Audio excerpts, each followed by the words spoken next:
Our picture today is of Jesus holding out his hand, and it's to remind us of Jesus calling his first disciples.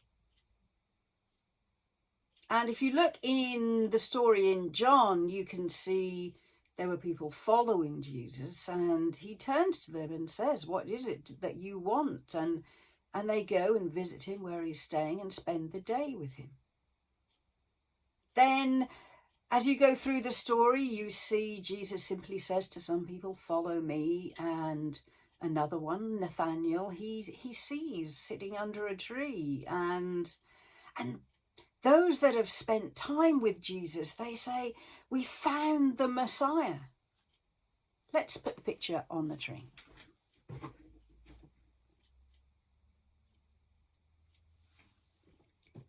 Those first disciples were being asked to make great sacrifice to follow their teacher. They call him Rabbi, which means teacher. And being a disciple, not just a follower, being a disciple means that you follow with intent and purpose. You learn from the example of your teacher and you put those teachings into practice. That's what being a disciple of Jesus is all about. I wonder if you remember when you were first called by Jesus, because that's how we need to think about it. God's Spirit is at work in the world to convict us of our sin and to point us to Jesus. And then by his Spirit, Jesus calls us to discipleship.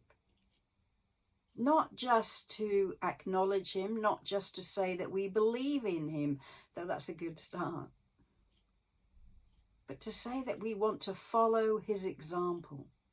We want to learn from his word. We learn from his journey to the cross and all that he has achieved for us.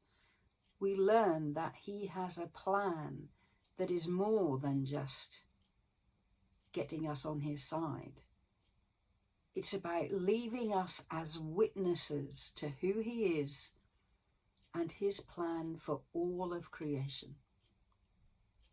Think back to your first calling, your first encounter with the Spirit, your first encounter with Jesus as a reality and not just a name in a book or a Sunday school lesson.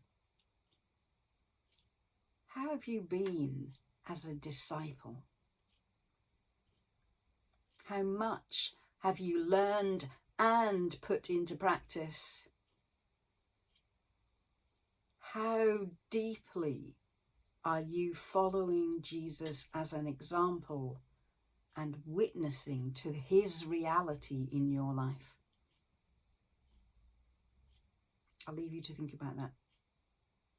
Disciples, fellow disciples. That's what we are. And in turn, we call others into discipleship. See you tomorrow. Bye.